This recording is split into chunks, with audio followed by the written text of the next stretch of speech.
Hello again. Um, Sorry, I don't know how this recording is going to go. I'm in the library, so I feel very loud right now. But this is the American Withdrawn, and I'm Catherine Moldenhauer. So I'm gonna try to finish Toni Morrison. I feel like there's probably quite a bit more I could look into there. But thank you all for watching. This process has been really nice for me. I was kept in schools, which felt like a never-ending internment, and I'd have these very, very rigorous expectations that I found out my superiors never really had. I mean, I met people who were claiming they were postdoctorals and they were publishing things I did as a freshman in a technical college. No, I didn't feel like I had missed out. I do, understand, Lenin on what a nation is, and they should not have done that. They should not have accredited themselves for a national position, and I don't know all the reasons for why people who weren't, completely qualified were taking those types of positions, but they did, and Toni Morrison is probably a decent person to research about investigation there. But for this video, I'm going to talk about Alice Walker. I YouTubed a few of her shorter, almost poems at Emory, and then also I went through like 3 to 5 minute sections of The Color Purple, her audiobook, and I also watched a few of her interviews. But this process has been really nice because it's really, really good to feel like I don't have to be overachieved at running pace in order to have done something or contributed. So I really feel like I'm really gaining ground on something and coming to a closure with something. So thank you all for watching and doing this with me.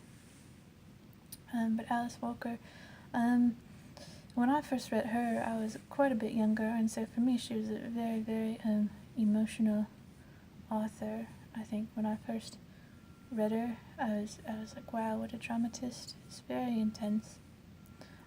So it's nice now to, after researching her in a variety of places, to notice that she's so strictly factual, and that she's actually someone who experiences very little in the way of, from my viewing, in the way of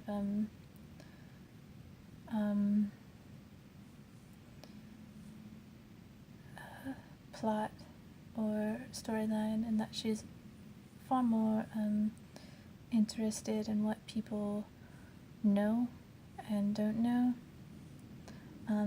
So that's also, I think through her, with her being the first African American to win a Pulitzer Prize, sort of the first time I sort of understood what it meant to give that prize, because she is so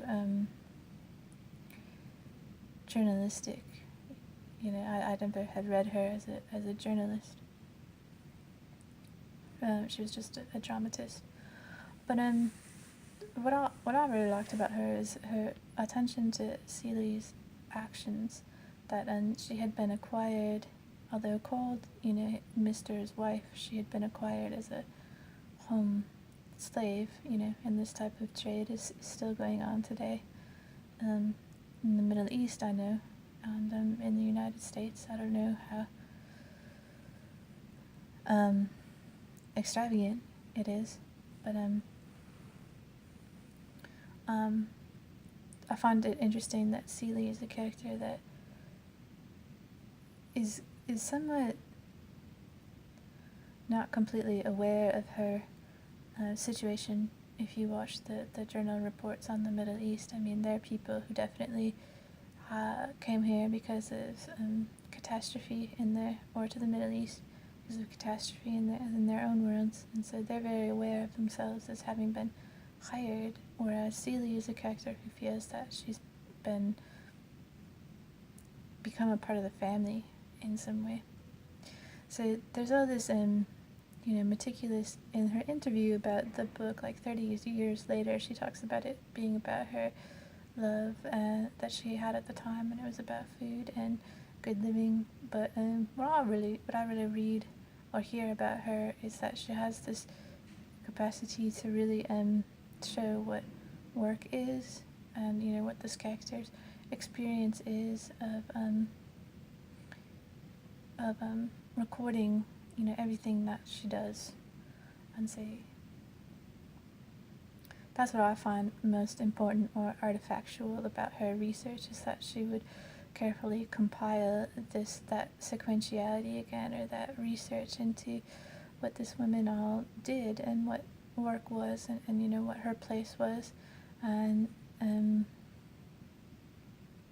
that she doesn't necessarily have an artistry, that she was a home laborer, but she was chosen because she was a servant, and she had these you can tell that even though her situation is very intense, that she's actually kind of a character that's kind of thrilled by her experience. Even though her experience is kind of the worst thing that can happen to a human being, she does find her experience an exciting drama. The Harpo as shooting someone, and all the care and pride and delicacy she has about being the person who set out the chairs. She has that sort of like characteristic of being very ego-centered, which for whatever reason I find surprising or didn't read in Alice Walker before.